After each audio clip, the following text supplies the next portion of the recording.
This is a direct message to Piers Morgan. Piers, this direct message to you following the interview you conducted with MohammadHijaab yesterday.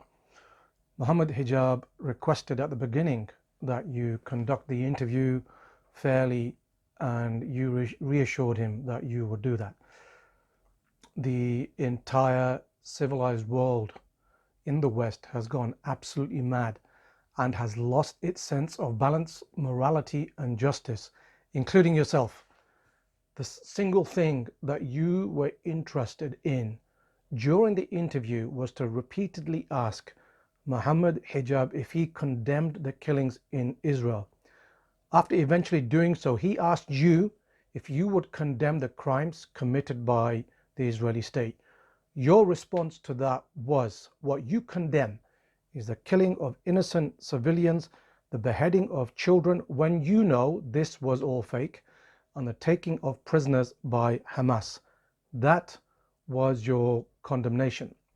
You went further and stated that you believe that Israel has a right to defend itself within international law. Why do you peddle the same narrative coming from government officials in the West, knowing full well that the Israeli state has never constrained itself to international law? The fact that it has been building settlements in occupied territories is in itself a violation of the international law that you made reference to. Is it not part of international law that civilians are allowed to protect themselves against an occupying force?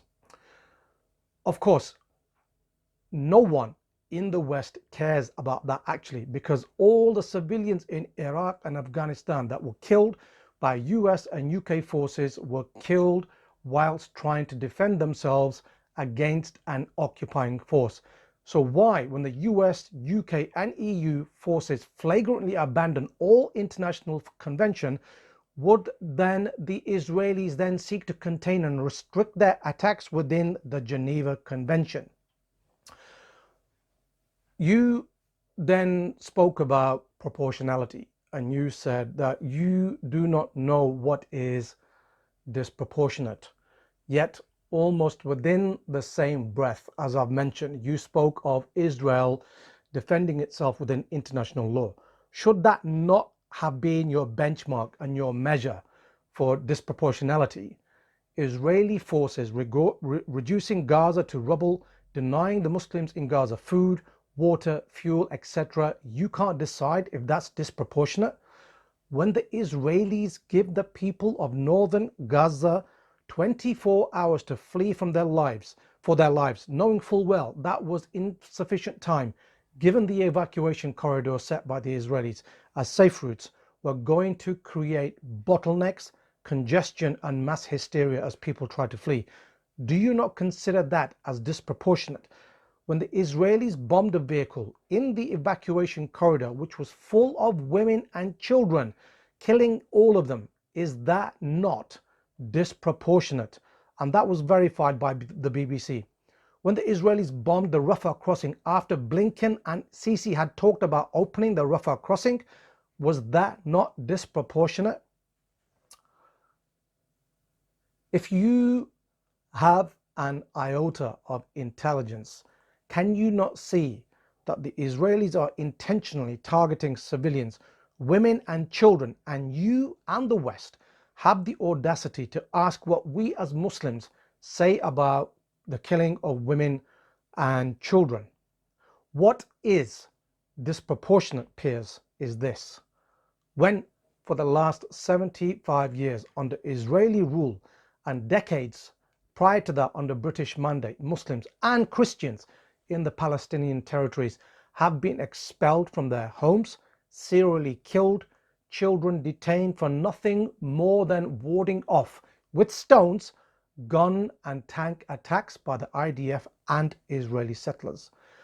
I suppose you would consider young children throwing stones at the IDF in defense of their property and lives as a disproportionate response to the Israelis on a day-to-day basis, confiscating homes, demolishing homes, taking over land, abusing women, and detaining young kids without trial.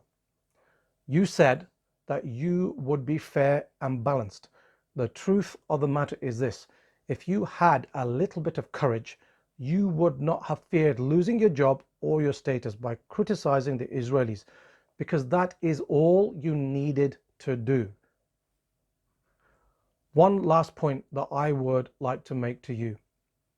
You said that you cannot see the two-state solution ever coming into being, and you asked MohammadHijaab if he thought that the two states can coexist side by side. Has history proven nothing to you? Naftali Bennett recently clearly said that not long ago that the Palestinians already have their state, Jordan. So a two-state solution was never really on the cards. And the peace deals, whether Madrid, Oslo or Abraham Accords, serve nothing to give false hope, not just to the Palestinian people, but even to you. I invite you to connect with me to initiate an honest, direct and transparent dialogue. I thank you for taking the time to look at this video. I hope it has resonated to a certain degree within yourself. Thank you very much.